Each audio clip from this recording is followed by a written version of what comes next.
Hey guys, welcome back to my channel and welcome back to another video.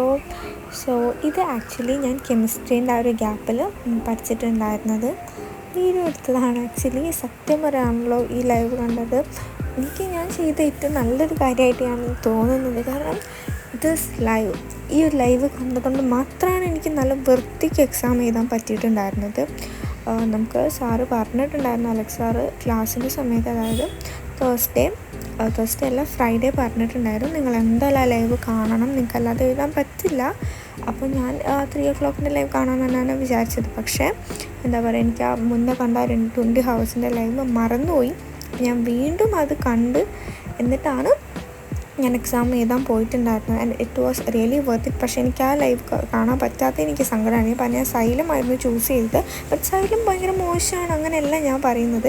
എനിക്ക് ഈ ഒരു full chapter revision ചെയ്തു, അതിൽ ക്വസ്റ്റ്യൻസൊക്കെ എനിക്കറിയാം, പക്ഷേ എനിക്ക് എക്സ്ട്രാ ക്വസ്റ്റ്യൻസ് വേണം. അപ്പോൾ ഞാൻ അത് കണ്ടതുകൊണ്ട് എനിക്ക് എക്സാമിൻ്റെ തന്നെ കാണുന്നതായിരുന്നു ബെറ്റർ ഓപ്ഷൻ. പക്ഷേ ഞാൻ എന്തുകൊണ്ടാണെന്നറിയില്ല, ഞാൻ സൈലം കണ്ടു, ഞാൻ അതാണ് ചൂസ് ചെയ്തിട്ടുണ്ടായിരുന്നത്. പക്ഷെ അത് ഒരിക്കലും പൊട്ടയാണെന്ന് ഞാൻ പറയുന്നില്ല. ആക്ച്വലി നമുക്ക് ഫിസിക്സ് എക്സാം നാളെയാണ് ഫിസിക്സ് എക്സാം. ആൻഡ് ഇന്ന് ദിവസം നമുക്ക് പഠിക്കാനുള്ളൂ. സോ ഞാൻ ഓൾറെഡി എക്സാമിൻ്റെ സാറിൻ്റെ ക്ലാസ് കണ്ടിട്ടുണ്ടായിരുന്നു, ഫിസിക്സ് പാർട്ട് 1 ആൻഡ് പാർട്ട് 2 ഞാൻ കണ്ടിട്ടുണ്ടായിരുന്നു. സോ അതുകൊണ്ട് തന്നെ ഇംഗ്ലീഷ് റിവൈസ് ചെയ്താൽ മതി. മറന്നു വെച്ചാൽ ഓഫ് കോഴ്സ് ഞാനത് ഒരു നോട്ടിൽ ഫുൾ ക്വസ്റ്റ്യൻസ് അടക്കം എല്ലാം ചെയ്തിട്ടുണ്ട്. എല്ലാ ചാപ്റ്ററിൻ്റെയും ഇമ്പോർട്ടൻ്റ് ആയിട്ടുള്ള പറഞ്ഞിട്ടുള്ള എല്ലാം ഞാൻ ചെയ്തിട്ടുണ്ട്. അപ്പോൾ അതുകൊണ്ട് തന്നെ എനിക്ക് ഒന്നുകൂടി റിവൈസ് ചെയ്യണം. അതായത് ജസ്റ്റ് എഴുതിയാൽ പോരല്ല, ക്വസ്റ്റ്യൻ എങ്ങനെ വരുന്നത് മനസ്സിലാക്കാൻ വേണ്ടിയിട്ട് what I am doing this. അതിൻ്റെ PDF ഉണ്ട്. സോ ആ PDF നോക്കിയിട്ട് ഞാൻ ആൻസർ ചെയ്യാൻ ശ്രമിക്കും. എല്ലാ ക്വസ്റ്റ്യൻസും ന്യൂമറിക്കൽസൊക്കെ എന്തെങ്കിലും എനിക്ക് അറിയാത്തുണ്ടെങ്കിൽ ഞാൻ നോട്ട് നോക്കും, അല്ലെങ്കിൽ ലൈവ് എന്തെങ്കിലും കാണും. സോ അങ്ങനെ വിചാരിക്കുന്നത്. ഇപ്പോൾ കറൻ്റ്ലി ഞാൻ വിചാരിക്കുന്നത് എന്താ ചെയ്യുന്നത് വെച്ചാൽ, എക്സാമിനറിൽ കുറച്ച് വീഡിയോസ് ഉണ്ട്, ക്വസ്റ്റ്യൻസ് ന്യൂമറിക്കൽസ് എന്നൊക്കെ പറഞ്ഞിട്ട് ഓൾ ന്യൂമറിക്കൽ പ്രോബ്ലംസ്, അങ്ങനത്തെ കുറച്ച് ക്വസ്റ്റ്യൻസ് ഉണ്ട്. സോ ഞാൻ അത് കാണാമെന്ന് വിചാരിച്ചു. ആൻഡ് അതിനുശേഷം ബാക്കിയുള്ള ഫിസിക്സ്, അതായത് നമ്മുടെ ആ 10 hours ലൈവിൻ്റെ എല്ലാ നോട്ട്സും പ്രാക്ടീസ് ചെയ്യണമെന്ന് വിചാരിക്കുന്നത്. ഓക്കെ, ഇതന്നെ അവർ അപ്ലോഡ് ചെയ്ത കുറച്ച് ന്യൂമറിക്കൽസ് ഉണ്ട്. അപ്പോൾ അതാണ് ഞാൻ കണ്ടിട്ടുണ്ടായിരുന്നത്. ആൻഡ് ഇത് കുറച്ച് കണ്ടപ്പോൾ എനിക്ക് ബോറടിച്ചു. ഞാൻ തുടങ്ങിയത് 10 മണിക്കാണ്. അപ്പോഴത്തേക്കും ഇത് കഴിയുമ്പോഴത്തേക്കും ഉച്ചയായി. പിന്നെ ഞാൻ 3 മണീൻ്റെ ക്ലാസ് കാണാൻ വിചാരിച്ച് നിൽക്കുന്നതായിരുന്നു. അപ്പോഴാണ് സാറ് പറഞ്ഞത്, നിങ്ങൾ 3 മണി ക്ലാസ് നിങ്ങൾ മെത്തേഡ് കണ്ടിട്ട് കാര്യം മെത്തേഡിനാണ് കൂടുതൽ വരിക. അപ്പോൾ ഞാൻ മെത്തേഡ് വീണ്ടും പോയി കണ്ടു. അങ്ങനെ എനിക്കത് ഫുള്ളായിട്ട് ഞാൻ സ്കിപ്പ് അടിച്ച് എനിക്ക് ആവശ്യമുള്ള ക്വസ്റ്റ്യൻസ് അങ്ങനെ ഫുൾ എങ്ങനെയൊക്കെയോ കണ്ടു. അത് കണ്ടതുകൊണ്ടാണ് എനിക്ക് നന്നായി എക്സാം എഴുതാൻ പറ്റിയിട്ടുണ്ടായിരുന്നത്. പിന്നെ ആക്ച്വലി ആ 3 മണീൻ്റെ ലൈവും കൂടി കണ്ടിട്ടുണ്ടെങ്കിൽ ഫുള്ളായിട്ട് പെർഫെക്റ്റ് ആവുന്നത് എക്സാമിൻ്റെ മോർണിംഗ് ആണ്. ഞാനിപ്പോൾ റിവിഷൻ ചെയ്യാണ് നോട്ട്സ് എൻ്റെ അടുത്ത് കുറച്ച്. And this is me after exams. നമുക്ക് റിവ്യൂ നോക്കാം. സോ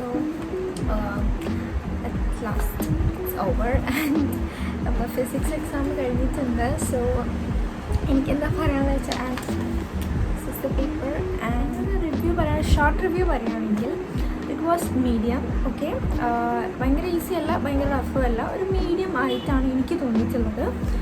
റീസൺസ് ഞാൻ പറയാം. ഓക്കെ, ഞാൻ ആക്ച്വലി ഇത്രയ്ക്ക് പഠിച്ചിട്ടാണ് പോയത്, പക്ഷേ ചോദിച്ചത് ഇത്രയ്ക്കാണ്, അതാണ് ടെസ്റ്റ്. ഞാൻ സത്യം പറഞ്ഞാൽ ഒരു ദിവസം ഉള്ളതുകൊണ്ട് തന്നെ എനിക്ക് മര്യാദയ്ക്ക് പഠിക്കാൻ പറ്റില്ല. എനിക്ക് ബയോളജി തന്നെ 4 ദിവസം ഉണ്ടായിട്ട് പോലും 3 ദിവസം ഇരുന്ന് പഠിച്ചിട്ട് ഒറ്റ ദിവസം ഞാൻ ക്വസ്റ്റ്യൻ ചെയ്യാൻ ടൈം കിട്ടിയിട്ടുണ്ടായിരുന്നത്. So I need actually time to study. Even though 2 ദിവസത്തിന് ക്ലാസ് കണ്ടിട്ടുണ്ടെങ്കിലും മറന്നുപോയിട്ടുണ്ട്. സോ ഞാൻ അതായത് ആ ഒരു ഗ്യാപ്പിൽ ഫ്രൈഡേ ഞാൻ ഇത് നേരത്തെ ഉള്ളത് നല്ല മഴക്കാറായിരുന്നു. ഇപ്പം പെട്ടെന്ന് സമയത്ത് ഓടി വന്നതാണ്. വീണ്ടും ആ 20 hours ലൈവ് ഒന്നുകൂടി കാണേണ്ടി വന്നിട്ടുണ്ട്. അപ്പോൾ ഒന്നുകൂടി കാണേണ്ടി വന്നിട്ടുണ്ട്. സോ എന്നിട്ടാണ് ഞാൻ പഠിച്ചിട്ടുണ്ടായിരുന്നത്. എന്നിട്ട് അതും പഠിച്ചു. അതേപോലെ തന്നെ നമുക്ക് ക്ലാസ്സും ഉണ്ടായിരുന്നു. അതും ഞാൻ സൈലത്തിൻ്റെയാണ് മോർണിംഗ് കണ്ടിട്ടുണ്ടായിരുന്നത്. അതായത് ഞാൻ രാത്രി കണ്ടില്ല. എന്നിട്ട് മോർണിംഗ് 3 o'clock എണീറ്റിട്ട് ഞാൻ കണ്ടു ക്ലാസ്. അതിനുശേഷം ഞാൻ കുറച്ച് മുന്നേ എന്നാൽ എക്സാമിന് പോകുന്നതിന് കുറച്ച് മുന്നേ ഞാൻ എക്സാമിൻ്റെ ക്ലാസ്സുമാണ് കണ്ടിട്ടുണ്ടായിരുന്നത്. കാരണം സൈലത്തിൽ കുറേ ക്വസ്റ്റ്യൻസ് പറയുന്നുണ്ട്, പിന്നെ ഏതൊക്കെയാണ് ഇമ്പോർട്ടൻറ്റ് ഡെറിവേഷൻസ് ഒക്കെ പറയുന്നുണ്ട്. എക്സാമിനറിൽ അങ്ങനെ പറയുന്നില്ല, ലൈവിൽ അല്ലാതെ പറഞ്ഞിട്ടുണ്ട്, പോയി സമയത്ത് അങ്ങനെ പറയുന്നുണ്ട്. സോ അതുകൊണ്ട് ഞാൻ അങ്ങനെയാണ് കണ്ടിട്ടുണ്ടായിരുന്നത്.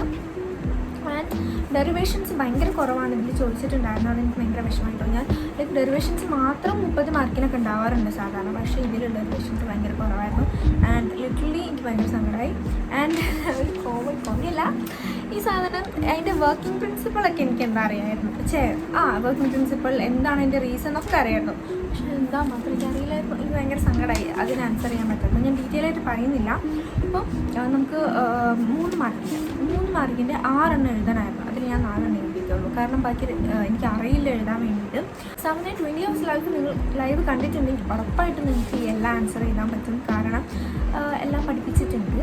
പിന്നെ ബാക്കിയുള്ള ആ ലൈവ് കണ്ടാൽ തന്നെ നമ്മൾ ആ ലൈവിലുള്ള ക്വസ്റ്റ്യൻ എന്നല്ല, അതിൽ പഠിപ്പിച്ച കാര്യങ്ങളായാലും ഇക്വേഷൻസ് ആയാലും ഒരു ക്വസ്റ്റ്യൻ എങ്ങനെ കാണണമെന്നും അങ്ങനെയൊക്കെയാണ് നമുക്ക് അതിന് മനസ്സിലാവും കൂടുതൽ. അല്ലാതെ അതേപോലെ ക്വസ്റ്റ്യൻ ചോദിക്കുക പറഞ്ഞാൽ ശരിയല്ലല്ലോ അത്. സോ എനിക്ക് പേഴ്സണലി എനിക്ക് ആ ലൈവ് കണ്ടാൽ നന്നായിട്ട് തന്നെയാണ് തോന്നിയിട്ടുണ്ടായിരുന്നത്. ആൻഡ് പിന്നെ പലതും അക്കൊപ്പിക്കോ വേമ്പൊക്കെ ആയിരുന്നു എനിക്ക്.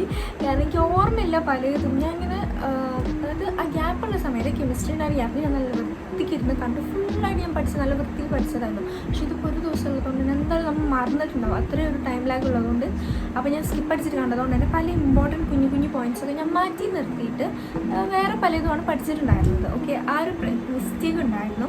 അതുകൊണ്ട് തന്നെ കുഞ്ഞു കാര്യങ്ങളൊന്നും എനിക്ക് ആൻസർ ചെയ്യാൻ പറ്റിയില്ല. 9th ക്വസ്റ്റ്യൻ 11th ക്വസ്റ്റ്യൻ അതൊക്കെ ഞാൻ അക്കോ പിക്കോ വേമ്പൊക്കെ പറഞ്ഞിട്ടാണ് എഴുതിയിട്ടുണ്ടായിരുന്നത്. ബട്ട് ലക്കിലി അത് ശരിയായിരുന്നു. അങ്ങനെയായിരുന്നു. അക്കോ പിക്കോ വേഗമൊക്കെ ആയിരുന്നു. അതിലൊക്കെ ഞാൻ അധികം ചൂസ് ചെയ്തെന്താണെന്ന് വെച്ചാൽ അങ്ങനത്തെ ഒരു ടൈപ്പ് ക്വസ്റ്റ്യൻസ് ആണ്. കാരണം മറ്റേത് പറഞ്ഞാൽ നമ്മൾ ഉണ്ടാക്കി നമുക്ക് ആ ഒരു വേർഡ് കറക്റ്റ് കിട്ടണം. ഇതിൽ ഏതെങ്കിലും ഒന്ന് എഴുതിയാൽ മതിയല്ലോ. അപ്പോൾ അങ്ങനെ ഞാൻ എഴുതിയിട്ടുണ്ടായിരുന്നത്. പിന്നെ എല്ലാം ഞാൻ പറയുന്നില്ല, കുറച്ച് ടൈം ആവും എല്ലാത്തിനെ കുറിച്ച്. ഇപ്പോൾ നമുക്കിങ്ങനെ പറയുകയാണെങ്കിൽ പിന്നെ ന്യൂട്ടൻ്റെ ശരിക്കും ആക്ച്വലി ഞാൻ ആ ക്വസ്റ്റ്യന് 20th ക്വസ്റ്റ്യൻ ഞാനിങ്ങനെ നോട്ട് റിവൈസ് ചെയ്യുന്ന സമയത്ത് ഞാനത് വായിച്ചിട്ടുണ്ടായിരുന്നു. സംഭവം അതായത് ന്യൂട്ടൻ്റെ ഇക്വേഷനൊന്നും ലൈക്ക് എന്താണെന്നൊന്നും ഞാൻ വായിച്ചില്ല, ജസ്റ്റ് ഇക്വേഷൻ മാത്രം വായിച്ചു. ലൈക്ക് എനിക്ക് എൻ്റെ മനസ്സിൽ ശൈലം പറഞ്ഞിട്ടില്ല, എക്സാമിനറൊന്നും പറഞ്ഞിട്ടില്ല. അതായത് ലൈവിലാട്ടോ ഞാൻ പറഞ്ഞത്, മറ്റേ 20 hours ലൈവല്ല കേട്ടോ. അപ്പോൾ പറഞ്ഞിട്ടില്ല, അപ്പോൾ എന്തായാലും വരില്ല അങ്ങനെ. അപ്പോൾ ഞാനത് എന്താ ചെയ്താൽ അത്ര കാര്യമായി കൊടുത്തില്ല, ജസ്റ്റ് ഇക്വേഷൻ മാത്രം നോക്കിപ്പോയി എനിക്ക് വേണ്ടി. പക്ഷേ അത് ഭയങ്കര ഹെൽപ്ഫുൾ ആയിരുന്നു. ഞാനതൊന്നും എഴുതിയില്ലെങ്കിൽ ഇക്വേഷനെങ്കിലും ഞാൻ എഴുതിയിട്ടുണ്ടായിരുന്നു, ഇനി മാറി കിട്ടട്ടെ എന്ന് വിചാരിച്ചിട്ട്. പിന്നെ ബാക്കിയുള്ളതൊക്കെ സിമ്പിളായിരുന്നു. ഈ ക്വസ്റ്റ്യനൊക്കെ പറഞ്ഞതുപോലെ തന്നെ വന്നിട്ടുണ്ടായിരുന്നു. പിന്നെ 22nd ക്വസ്റ്റ്യൻ ഞാൻ അടിപൊളി എഴുതിയ ക്വസ്റ്റ്യനാണ്. എനിക്ക് ഫുൾ മാർക്ക് കിട്ടുന്നത് അതിലെനിക്ക് നല്ല ഉറപ്പുണ്ട്. കാരണം എക്സാമിനർ പറഞ്ഞിട്ടുള്ള ആ സെയിം സാധനം തന്നെയാണ് ഞാൻ പ്രാക്ടീസ് ചെയ്തു. And it was simple question, അത് സിമ്പിളായിരുന്നു. ബാക്കിയുള്ളതൊക്കെ ചെയ്തു. ബാക്കിയുള്ളത് ഇവർ പറഞ്ഞ പോലെ തന്നെ അതൊക്കെ തന്നെ എനിക്ക് ചെയ്യാൻ പറ്റിയിട്ടുണ്ടായിരുന്നു. ആൻഡ് അങ്ങനെയൊക്കെയാണ് ഞാൻ സത്യം പറഞ്ഞാൽ 1 മണിക്കൂറിൽ എക്സാം എഴുതി കഴിഞ്ഞിട്ടുണ്ടായിരുന്നു. ലൈക്ക് 1:45 തൊട്ട് തുടങ്ങിയിട്ട് 2:45 ഞാൻ എക്സാം എഴുതി കഴിഞ്ഞു. ഞാൻ വെറുതെ ഇരിക്കുകയായിരുന്നു. 3:45 വരെ ഞാൻ ജസ്റ്റ് അവിടെ വെറുതെ കിടന്ന് കളിക്കുമായിരുന്നു ക്ലാസ്സിൽ. അപ്പോൾ എനിക്ക് എക്സാം വാസ് മീഡിയം. നിങ്ങൾക്ക് എങ്ങനെയാണെന്ന് കമൻറ്റ് ചെയ്യുക. അപ്പോൾ എനിക്ക് ഇങ്ങനെയാണ് തോന്നിയിട്ടുള്ളത്. ഒരു ഡേ മാത്രമേ ഗ്യാപ്പ് കിട്ടുള്ളൂ. ഞാൻ നല്ല ടെൻഷൻ അടിച്ചിട്ടുണ്ടായിരുന്നു. അതുകൊണ്ട് എനിക്ക് കുറേ ക്ലിപ്സൊന്നും എടുക്കാൻ പറ്റില്ല. ലിറ്ററലി എനിക്ക് ഭയങ്കര ടെൻഷനായിരുന്നു. കാരണം ഞാൻ ഒന്നും പഠിച്ചിട്ടില്ലായിരുന്നു. പലതും ഞാൻ അന്നാണ് പഠിക്കുന്നത്. റിവൈസിനൊക്കെ എനിക്ക് ഭയങ്കര പ്രശ്നമായിരുന്നു. പിന്നെ ലക്കിലി എന്തുകൊണ്ടോ വലിയ ബുദ്ധിമുട്ടിപ്പിക്കുന്നൊന്നും ചോദിച്ചിട്ടില്ല. ന്യൂമറിക്കൽസ് ആണെങ്കിലും വല്ലാണ്ട് കുഴപ്പിക്കുന്നതൊന്നും ചോദിച്ചിട്ടില്ല. നമുക്കൊന്ന് പ്രാക്ടീസ് നമുക്ക് എന്താ പറയുക, നമ്മളെല്ലാവരും പഠിച്ചിട്ട് പോലെ തന്നെയുള്ള ക്വസ്റ്റ്യൻസാണ് ചോദിച്ചിട്ടുണ്ട്. കുറച്ചുകൂടി ഹൈ ലെവലോ അങ്ങനെയൊന്നും ചോദിച്ചിട്ടില്ല. പക്ഷേ ഈ സിമ്പിൾ പേപ്പർ അല്ല കേട്ടോ, അത്രയ്ക്ക് സിമ്പിളാണെന്ന് പറയാൻ പറ്റും. നമ്മൾ അത്യാവശ്യം പഠിച്ചിട്ടുണ്ടെങ്കിൽ നമുക്ക് എഴുതാൻ പറ്റുന്ന ഒരു പേപ്പറാണ്. അപ്പോൾ ഞാൻ സത്യം പറഞ്ഞാൽ എനിക്ക് പാസ്സായാൽ മതിയായിരുന്നു എന്നാണ് ഇന്നലെ വരെ ഞാൻ സത്യം പറഞ്ഞാൽ കരയുകയായിരുന്നു. എനിക്ക് ഭയങ്കര പേടിയായിരുന്നു ഞാൻ പാസ്സാവും, എനിക്ക് അങ്ങനെയാണെങ്കിൽ. ഇപ്പോൾ എൻ്റെ ഒരു മനസ്സിൽ ഞാൻ പറയുന്നത് ഞാൻ പാസ്സാവും. ലൈക്ക് A+ ഒന്നും എന്തായാലും എനിക്ക് കിട്ടില്ല, A+ ചെയ്യാനൊന്നും കിട്ടില്ല, A+ എന്തായാലും കിട്ടില്ല ഉറപ്പാണ്.